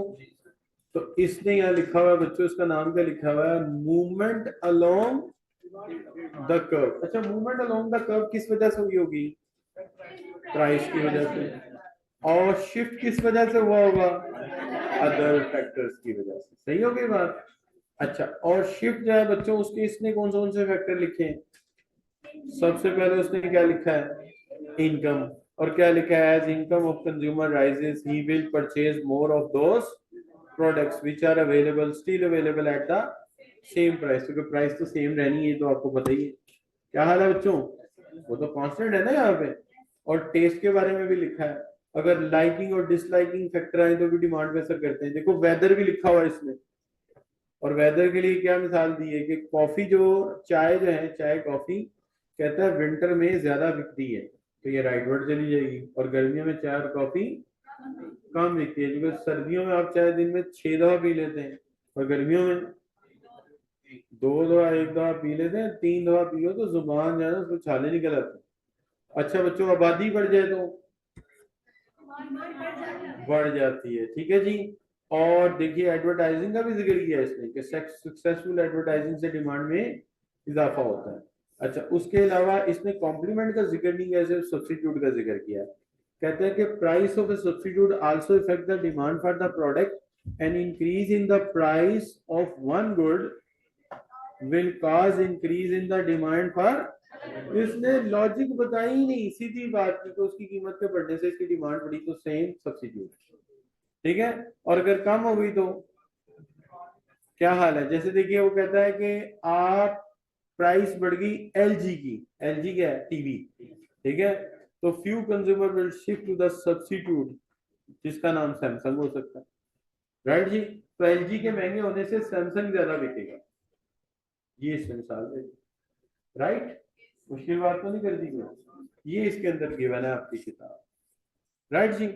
चलिए अब शुरू कर देते हैं। सप्लाई टाइम जाया नहीं करना, चूंकि हमने पेपर देने हैं टाइम पे, तो जिन बच्चों ने पेपर टाइम पे देने होते हैं वो टाइम जाया नहीं करते। टाइम हमेशा वो बच्चे जाया करते हैं जिन्होंने पीआरसी में 2-2.5 साल लगाने हो ना, लगा देते हैं बाद बच्चे बड़े आराम से, लेकिन हम लगाने नहीं देते। कॉन्सेप्ट क्लियर करते जाओ। अच्छा एक और बात, सीए में एक चीज और है कातिल है, टीचर जो बता रहा है बस वही समझो। वॉन्डरिंग ऑफ थॉट को क्या करो, कंट्रोल करो। देखो हो सकता है ना मैं सप्लाई की बात कर रहा हूँ, आपके दिन में डिमांड चल रही हो, ना ना ना ना ना भाई, सप्लाई की बात हो रही है, समझो डिमांड बढ़ी नहीं है। आज किसके ख्यालात सुनने भाई, जब कंज्यूमर के सुने थे सप्लायर की कोई बात सोची थी, तो आज सप्लायर आया इसकी बात सुनते हैं, ये क्या कह रहा है, अब इसकी दिल की बातें सुनेंगे कि ये क्या सोचता है, होगा क्या वो बात की बात है, लेकिन पहले ये तो सोचना ही चाहता क्या है। चलो सबसे पहले बात करते हैं सप्लाई क्या चीज होती है। कहता है supply is a quantity of commodity a seller is, पढ़े जरा, a seller is willing to offer at the given price during a, क्या मतलब भाई, सप्लाई वो चीज होती है जो सेलर बेचना चाहता है किसी खास कीमत में। इसका मतलब कुछ चीजें सेलर नहीं भी बेचना चाहता। हाँ यार ऐसा है, बिल्कुल है, गौर करो। अगर हम किसी रियल स्टेट वाले के पास जाएं और वो बड़ा अमीर रियल स्टेट वाला है, उसके पास कोई 100 प्लाट है लगा, तो आज ही सारा बेचेगा, कभी भी नहीं बेचेगा यार। चावल वाले के पास जाए, चावल लेने जाए, आज ही सारे चावल अपने बेच देगा, नहीं, उसने तो गोदाम रखा हुआ अगले 3 माह के लिए, 4 माह के लिए। मैं सही कह रहा हूँ नहीं? आप चावल वाले की बात कर लो, आप गंदम वाले की बात कर लो, आप ग्रोसरी स्टोर की बात कर लो, कोई बंदा भी अपना पूरा स्टॉक बेचना चाहता है? नहीं, सिर्फ उतना बेचना चाहता है जितना शोरूम में मौजूद है, सेल पॉइंट पे मौजूद है। लिहाजा वो क्वांटिटी जो एक सेलर ने शोरूम में रखी हुई है, सेल पॉइंट पे रखी हुई है, वो बेचनी चाहता है। और जो उसने वहां नहीं रखी हुई वो क्या है उसका, वो उसका क्या है बच्चों, वो उसका स्टॉक है, ठीक है जी। तो जो क्वांटिटी वो बेचनी चाहता है किसी कीमत पे, उसको क्या कहेंगे, सप्लाई। और जो नहीं बेचनी चाहता वो स्टॉक, राइट जी। जो चीज वो बेचनी चाहता है किसी खास कीमत पे वो क्या है, और जो नहीं बेचनी चाहता उसका क्या करेगा, उसको फिर कभी बेचेगा। आज नहीं बेच रहा, फिर कभी उसके हालात के मुताबिक उसको बेचेगा। लेकिन आज जो बेचना चाह रहा है किसी खास कीमत पे वो क्या है, सप्लाई है। लेकिन साथ एक टाइम लिखा हुआ factor, during a specific time. मिसाल, आप जाते हैं फर्ज करो मैक्रो या मेट्रो, क्या नाम है जी, हाइपर स्टार, रात के 3 बजे, और जाकर उनका शेड्यूल नोट करते हैं, ओए दरवाजा खोलो, 2 किलो माश की दाल दो, दे देंगे? क्या होगा? सीधी बात है, टाइम फिक्स है ना, वो सुबह 10-12 बजे आते हैं और रात को 10 बजे हुकूमत के टाइम के मुताबिक वो क्लोजिंग शुरू कर देते हैं, उसके बाद वो अवेलेबल नहीं है। उसके बाद अगर जाओगे तो इसलिए उसने कहा है कि भाई इसका कोई टाइम है, उस टाइम पे आओगे तो चीज मिलेगी, वरना वो चीज नहीं मिलेगी। राइट जी? तो रिपीट करते हैं, क्वांटिटी ऑफ कमोडिटी जो सेलर विलिंग है बेचने के लिए किसी खास कीमत पे, वो उसकी सप्लाई है, अदरवाइज क्या है? स्टॉक है। राइट जी? अब ये तो किसकी डेफिनेशन पढ़ी आपने? सप्लाई एक टर्म, टर्म सप्लाई। क्या पढ़ी? Term supply. एक है लॉ ऑफ सप्लाई, ये इसकी अलावा है, अगला हिस्सा इसका। लॉ ऑफ सप्लाई ये कहता है कि जब किसी चीज की कीमत बढ़ेगी, सेलर खुश हो जाएगा, बड़ा अच्छा मौका है, क्या करेगा? स्टॉक में से माल निकालेगा, लाके कहाँ रख देगा? ठीक है ना? आप देखिए ना, बहरिया ऑर्चर्ड में प्लॉट है, फर्ज करें 50 लाख रुपए का 5 मरले का, आप जाकर उससे कहें यार मैं तुझे 60 लाख दूं, तो क्या करेगा? वो भाऊजी ठहरो, मैं 4 फाइलें और लेके आता हूँ। वो बेगम की फाइल भी उठा लाएगा, साले की भी प्लाट उठा लाएगा। क्यों? वो उनसे कहेगा क्या, मौका बड़ा अच्छा है, फायदा उठा लो, सप्लाई बढ़ गई। ठीक है जी? तो आप कह रहे हो 50 लाख की चीज का 60 लाख ऑफर किया, तो उसने क्या किया? ऐसे ही है ना भाई, होंडा सिटी 50 लाख की है, 52 लाख की है, तो आप जाके को मैं 55 या 60 लाख देता हूं, तो वो क्या करेगा? बस सारी तू ले जा, इससे अच्छा मौका नहीं मिलेगा, वो सारा स्टॉक सामने ला के रख देगा। सही होगी बात?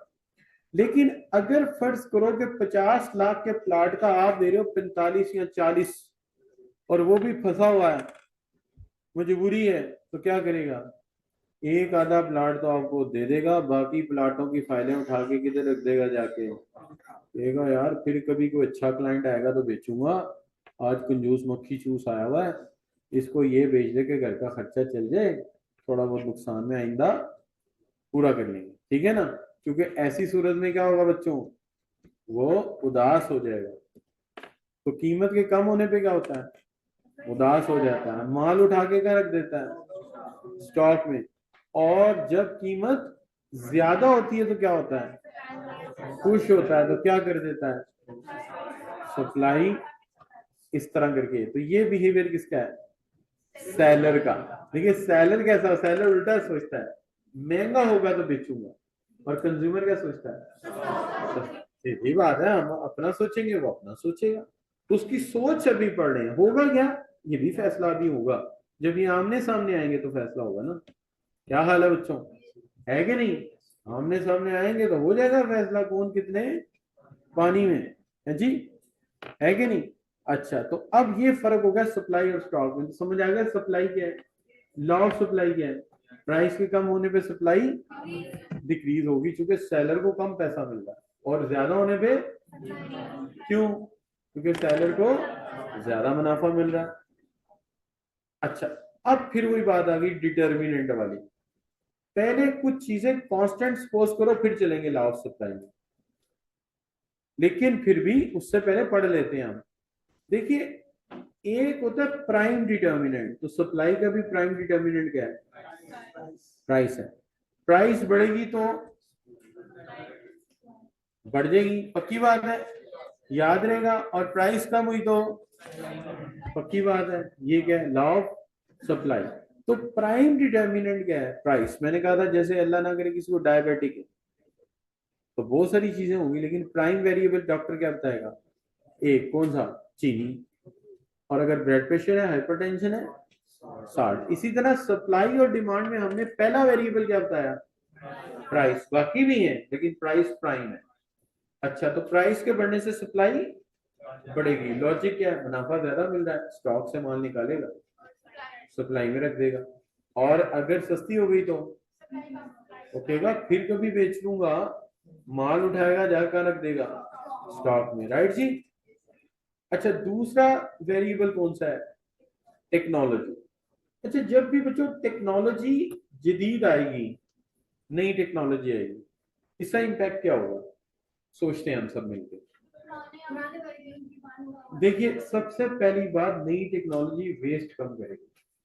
नई टेक्नोलॉजी कम मटेरियल में ज्यादा चीजें बनाएगी, और जब वेस्ट कम करेगी तो क्या होगा, प्रॉफिट, और प्रॉफिट ज्यादा होगा, सप्लाई बढ़ जाएगी। और एक और वजह भी है, स्पीड ऑफ प्रोडक्शन क्या हो जाएगी, ज्यादा हो जाएगी, राइट जी। अच्छा, जरा गौर कीजिएगा, मेरे दादाजी की गाड़ी थी वॉक्सवैन, है ना। तो वॉक्सवैन को पेट्रोल का जो पाइप लगा था ना, ये कैमरे का डंडा देख रहे हैं आप, इतना मोटा पाइप, जैसे हमारे छोटे नलके का पाइप होता है। क्यों, 1 लीटर में 4 किलोमीटर करती थी, बात का 3.5 ही करती। दादाजी खपते ही रहते थे, नहीं यार अब पेट्रोल बड़ा खांदी। तो मैं याद है, हमारी दादी वो चिक्कू वाला बुरका पहन के, जाली वाला, आप पेशावर में अफगानिस्तान में, वो पहन के दादाजी के साथ बैठा करती गाड़ी में, है जी। तो पाइप कौन सा होता था, इतना मोटा, और 1 लीटर में। अब्बा जी ने ले ली 72 मॉडल की करोला, उसके अंदर पेट्रोल का पाइप होता था, ये जो गैस का पाइप नहीं होता, ये वाला। आज हमारे पास है कल्टस सिटी, उसके अंदर क्या है, पाइप है उसका, जैसे ये तार नहीं है पतली सी, भाई ये पेट्रोल जा रहा है। अब अब्बा जी गाड़ी करती थी 8 किलोमीटर, हमारी करती है 13-14 किलोमीटर। तो हर नई टेक्नोलॉजी पहले से फ्यूल क्या करना शुरू हो गई है, कम। अब बड़ी जल्दी वो गाड़ियां आ जाएंगी जिसमें पेट्रोल खर्च ही नहीं होगा, तो फिर ऊबर पे गाड़ियां ज्यादा हो जाएंगी, कम हो जाएंगी, ज्यादा हो जाएंगी, क्योंकि फ्यूल तो लगना ही नहीं, जितने पैसे आए अपने। क्योंकि गाड़ियों के ऊपर क्या करेंगे, सोलर प्लेटें लगा देंगे, बोनट पे लगा देंगे, ऊपर लगा देंगे, डिक्की पे लगा देंगे। अब धूप पड़ेगी तो क्या होगा, बैटरियां चार्ज होती रहेंगी, गाड़ी चलती रहेगी। और रात के लिए बैटरियां चार्ज हुई होंगी तो 200-250 किलोमीटर करके गाड़ी बंद हो जाएगी। फॉग में, धूप में भी चार्ज हो जाएगी, नई टेक्नोलॉजी जब आएगी। और अगर ज्यादा मसला हुआ तो उसको साथ चार्जर भी दे देंगे, तो भाई सोलर नहीं चला तो आज चार्जर कर लो, तो पेट्रोल तो लगेगा नहीं। तो जब गाड़ी का खर्चा ही कोई नहीं आएगा, सवारी के जितने पैसे हैं वो किसके हैं, हमारे हैं, एक दफा की इन्वेस्टमेंट है, तो गाड़ियां ज्यादा होंगी कम होंगी, ज्यादा हो जाएंगी। क्या हाल है बच्चों। अच्छा, तो इसी तरह जब कोई मशीन ऐसी आ जाए जो लोहा आधा ले और गाड़ियां ज्यादा बना दे, तो क्या होगा, प्रॉफिट बढ़ जाएगा। कि पहले हम कोई 100 केजी लोहे में एक गाड़ी बना रहे थे, अब वो 100 केजी में 2 बना देती है मशीन, तो क्या हुआ, मुनाफा बढ़ गया। तो हम क्या करेंगे, सप्लाई ज्यादा कर देंगे, क्योंकि वेस्ट कम हो रहा है। क्या हो रहा है, वेस्ट कम हो रहा है, ठीक है ना। अच्छा, मटेरियल कम लगाने से क्वालिटी कम हो जाती चीज की, क्या सेंस बनती है आप लोगों की। अगर हम किसी में मटेरियल कम लगाएं तो क्या उसकी क्वालिटी कम हो जाएगी, नहीं, ये गलत बिलीफ है, ठीक है ना। मेरे पास एक कल्टस है 2006 मॉडल की, किसी दिन दिखाऊंगा आपको, खड़ी है 4-5 महीने हुए, चलाई नहीं, पैसे नहीं है, सही करानी पड़ेगी। अच्छा, अब वो ये है कि गाड़ी जो है, उसका जो पंप है वो मित्सुबिशी का मेटल का है, वो 2 साल बाद खराब हो जाता है। अब नई गाड़ी में उन्होंने क्या किया है, प्लास्टिक का डाल दिया, ना जंग लगता है।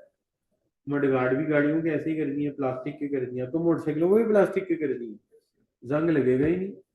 और लाइट वेट, और जब लाइट वेट होगा फ्यूल भी कम खाएगा। तो नई टेक्नोलॉजी जब भी आएगी, मटेरियल कम लेगी, चीज सस्ती बनाएगी, इसलिए हम प्रोडक्शन ज्यादा करेंगे, मुनाफा ज्यादा मिल रहा है। अच्छा बच्चों, उसके बाद क्या होगी, वेजिस। अगर मजदूर सस्ता मिले तो कॉस्ट क्या हो जाएगी, कम हो जाएगी, प्रॉफिट क्या हो जाएगा, प्रॉफिट ज्यादा होगा तो क्या होगा, देखते हैं जी। मजदूर सस्ता मिला, कॉस्ट कम आई, मुनाफा, हमने सप्लाई बढ़ा दी, क्यों, मुनाफा ज्यादा मिल रहा है। अच्छा, मजदूर सस्ता कैसे मिल गया, भाई देखो ना, लोग अमेरिका में चीज बना रहे थे, तो अमेरिका में पर आवर वेज कितनी है, $52, $60। जब वो चाइना में लाए तो कितने की होगी, $4, $2, है ना जी। तो लिहाजा सस्ते मुल्क में ले गए, वेज कम होगी, कॉस्ट कम होगी, प्रोडक्शन ज्यादा। लेकिन इसकी निस्बत अगर वेजेस बढ़ जाए तो कॉस्ट क्या होगी, ज्यादा हो जाएगी, प्रॉफिट क्या होगा, कम हो जाएगा, और सेल क्या हो जाएगी, कम हो जाएगी। क्या हाल है बच्चों? तो अमेरिका में तो रेट बड़ा हाई है उजरत का, मेरा ख्याल है, मुझे कुछ शायद टाइम शीट पड़ी हो तो मैं आपको दिखाता हूँ, व्हाट्सएप पे पड़ी हो शायद, मैं चेक करता हूँ, अगर हुई तो आपको जरूर दिखाऊंगा, ठीक है ना। एक मिनट, यहाँ पे कहीं शायद पड़ी हो, ये देखो, ये टाइम शीट आई हुई है, ये पेरोल बना रहा था ना मैं उनकी, एक मिनट, यहाँ से शायद ओपन हो गई है, ये देखो, ठीक है जी। तो ये योर्की रोयज है, वो फजल का यूम है, ये दोनों। इसका जो रेट है ना, ये हमारा प्रोजेक्ट एक चल रहा है, इसको कहते हैं बैच पेज वाटर, अमेरिका का इलाका है। तो इसका जो रेट है ना $42 है, और इसका रेट जो है ना $52 है, 52.8 है कुछ। तो इसका रेट इतना है, तो वो अंदाजा करो, वहां $52 पर आर देने पड़ते हैं, और यहाँ सारा महीना वर्कर से काम कराए ना तो $300 देते हैं। तो वो तो 8 घंटे काम करके हमारी महीने की तनख्वाह ले गया कि नहीं ले गया? तो जब उजरत कम होगी तो मुनाफा क्या हो जाएगा उनका, ज्यादा हो जाएगा। इसलिए वो हमेशा ये काम किनको दे देते हैं, हमें पकड़ा देते हैं। अब देखिए काम कैसे कैसे पकड़ाते हैं। अभी कंपनी का एक काम है, इसको काम को देखो, इसमें अकाउंटेंट की डिटेल लिखी हुई है, देखो इनका अकाउंटेंट है नदीम अकरम, और उस पर वो कंपनी है, ठीक है जी, वो कंपनी की डिटेल डाली। अच्छा आगे उसने क्या पूछा है, आपकी कंपनी किस किस ब्यूरो में रजिस्टर्ड है? तो देखिए मैंने क्या बताया, 2 जगह रजिस्टर्ड है, और इसकी डेट भी बतानी है कब रजिस्टर्ड है। अब ये मैं कहाँ से देखा होगा, कागज ढूंढे होंगे उनके, उनके कागज गूगल ड्राइव से ढूंढ के उनका फॉर्म फिल किया है। अच्छा अब आगे देखो क्या मांग रहा है, आगे उनकी अंदर की तफसील है ये सारी। कभी कंपनी की ओनरशिप में पास्ट में कोई चेंज तो नहीं आया, डायरेक्टर तो नहीं बदले, अच्छा वगैरह वगैरह। लाइसेंस तुम्हारे पास है, license to perform trade work, वो लाइसेंस लिखा, उसका नंबर लिखा, ये कहाँ से आया? उनके रिकॉर्ड से ढूंढा भाई, वो खत्ते डाल देते हैं कि आप भैया ने तुसी करना है। अच्छा आप देखो, ये देखो, आगे देखो डिटेल, ये देखो इसके अंदर ये सारी डिटेल बतानी, कोई केस वायोलेशन हो, कोई ऐसी चीज हो, ये सारी हिस्ट्री इनकी याद रखनी पड़ती है। अब देखो पता है आगे क्या लिखा हुआ है, तुम्हारे सब कॉन्ट्रैक्टर कौन कौन से हैं, और जो सब कॉन्ट्रैक्टर है वहां बंदा कौन सा है जिससे तुम बात करते हो, और जो बंदा उसका नंबर भी लिखो। अब देखो एक इनका कौन सा है, वी कॉन्क्रीट कंस्ट्रक्शन कॉर्पोरेशन, उसका नंबर लिखा है बंदे, गॉड पाइप्स वाला है बंदा, ये वाला है नंबर ये है, MRJ इंडस्ट्रीज है बंदा हैदर खान है, और उसका भी नंबर है जी। ये सारा मैंने किया, कहां से ढूंढ के, सिर मैंने खपवाना है भाई, उन्होंने आराम करना, गोरे काम नहीं करते हो, कहते भाई ने तुसी करना है, हमने क्या करना भाई, एंजॉय द लाइफ। हाँ जी। और ये कंपनी है, वो जो जनरल बाजवा नहीं है, उसका भतीजा है, उसका नाम बशर बाजवा, मुझे उसने इसलिए रख लिया कि मेरा नाम भी बशर। गरीब आदमी तुम्हें शक्ल देखो, बंदा यार बंदा बड़ा गरीब है, चल थोड़े पैसे दे दें। अच्छा उसके बाद कहता है कि ये बताओ तुमने गवर्नमेंट के किस किस इदारे के साथ काम किया है, वो डिटेल ये भी मैंने डाली। अच्छा वो जो गवर्नमेंट ब्यूरो है उसका कौन सा रिप्रेजेंटेटिव, उसका क्या नंबर है, देखो ये एक एक डिटेल खपते जाओ। अच्छा पिछले कौन कौन से प्रोजेक्ट मुकम्मल किए, इसकी मैंने एक उसको कह दिया था, मैंने अटैच कर दिया, को कहता मैंने लिखा हुआ लिस्ट अटैच, लिस्ट अटैच कर दी, कोई कागज छोटा है तुम्हारा। अब आगे क्या लिखा हुआ, मिनिमम 2 रेफरेंसेस देखनी है, अपने 2 सप्लायर दो, उन सप्लायर के एजेंट के नाम बताओ, जिनसे डील करते हो उनका नंबर दो, तुम्हारा बैंक कौन सा है, बैंक का मैनेजर कौन है, उसका नंबर दो। अच्छा जनरल कॉन्ट्रैक्टर की लिस्ट, अच्छा तुम्हारे आर्किटेक्ट कौन कौन से तुम्हारे साथ अटैच है, एचटीएम आर्किटेक्ट है, पीएसएस है, उसका बंदा कौन सा, उसका नंबर कौन सा है। और उसके बाद लिखा हुआ है कि डिटेल प्रोवाइड करो कि is the company is currently bounded, bound भरते हो, यानी बाउंडेड होती है, क्या कहते हैं उसको यार, वो एक इंश्योरेंस होती है, फिर इंश्योरेंस की डिटेल सारी, कौन सी कंपनी से हम उसका रिप्रेजेंटेटिव कौन है, उसका नंबर क्या है। ठीक है, तुम्हारे पास क्रेडिट लाइन कितनी है, कितने डॉलर की होगी, ये सारी डिटेल, किस साल कितना बिजनेस किया, ये देखो, ये सारे काम हमने किए। आखिर में नाम किसका है, क्या है, प्रेसिडेंट। आगे फिर नोटराइज ये करा लेंगे अपनी मर्जी से। क्या हाल है बच्चों, है कि नहीं। ये सारे काम बच्चों हम करते हैं बैठ के। तो यू सी, गोरा काम कम करता है, ज्यादा काम गरीबों से कराते हैं कि चलो गरीबों रोटी खानी है, हाँ खानी है, चलो काम करो, शाबाश बच्चों। ये सारे काम आप कर रहे होते हैं। तो अब आगे ऑडिट असाइनमेंट आपको पाकिस्तान की मिलेगी, नहीं, ऑडिट असाइनमेंट भी आपको कहाँ से आया करेगी, अमेरिका से आया करेगी। आप क्या करेंगे ऑडिट यहाँ बैठ के, डॉलर मिलेंगे भाई, क्या करे गरीब आदमी, रोटी तो खानी है। देते क्या है, 400, 450, इससे ऊपर देते हैं, तंदूर मक्खी चूस। अच्छा बच्चों, अब बाकी काम कल करेंगे हैं, सप्लाई का। मंडे को, मंडे को है लेक्चर, नहीं है, मंडे को लेक्चर रख लेते हैं हम। क्या करना है टाइम से आकर, कितने बजे फारिग हो जाएंगे आप लोग, 11:15 पे फारिग हो जाएंगे। सर 11:15 में पढ़ाऊंगा, 11:30 पे पढ़ा दें, ठीक है जी। आपने जो पिछला टीचर उसे कहना सर 10-15 मिनट पहले छोड़ दें, जरा रिलैक्स हो जाए, है उससे लाजमी जान छुड़ा ली। अच्छा सॉरी, आई मीन से जल्दी लेक्चर में छुड़ा लें। सर जी या नोट कर लेंगे बेग साहब, ठीक है भाई, फोन इनको वो मैसेज भी डाल देना, ठीक है। तो मंडे को हम क्लास लेंगे आपकी, ठीक है इंशाल्लाह। पता है क्या, थोड़ा थोड़ा पढ़ेंगे रोज, जैसे आज थोड़ा सा पढ़ा, ज्यादा बातें की हमने, है ना। नहीं, मेरी क्लास में स्टोरी ही होती है, और होता क्या है, मेरी दो ही आते हैं, एक तो मैं पढ़ाता बहुत कम हूँ, और दूसरा मैं इधर उधर की बात नहीं करता, मेरी आदत ही नहीं है, हकीकत बात तो ये है। अच्छा बच्चों, मैसेज पढ़ लूं, सॉरी मैसेज क्या है, एक मिनट यार, मैसेज ऐसे नहीं सामने आ रहे, स्क्रीन शेयर करते हैं, मैसेज पढ़ते हैं। और यार हो जाए शेयर, क्या गुस्सा क्यों कर गया, स्क्रीन शेयर, नहीं गुस्सा, चलो इसको बंद कर दें। अच्छा भी बच्चों, मैसेज पढ़ना जरा। सर जी डेली लेक्चर दिया करेंगे, नहीं तो गैप आ जाए। हाँ हाँ, डेली डेली डेली देंगे, क्यों नहीं, डेली लेक्चर देंगे आपको, ठीक है जी।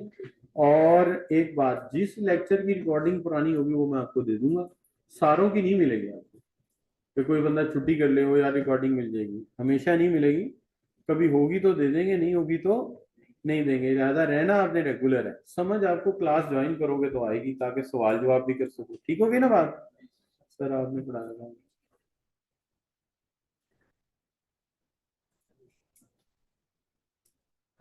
हाँ ये याद, बच्चा पूछ रहा है बुक से क्या याद करना है, जरा थोड़ा सा समझाते हैं हम इसको।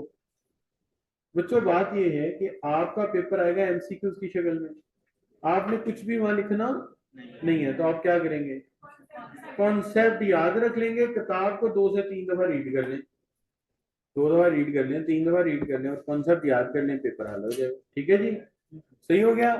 क्या हाल है हारिस खान भाई, बात समझ आ गई है, समझ आ गई तो जी लिख के एंटर कर दो।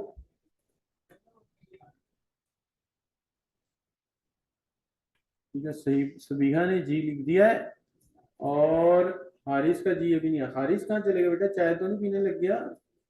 सर घर में लेक्चर हो ना, बच्चे ये भी करते हैं, अम्मा नाश्ता ला दो, साथ मेरा लेक्चर सुनते हैं, साथ नाश्ता करते हैं।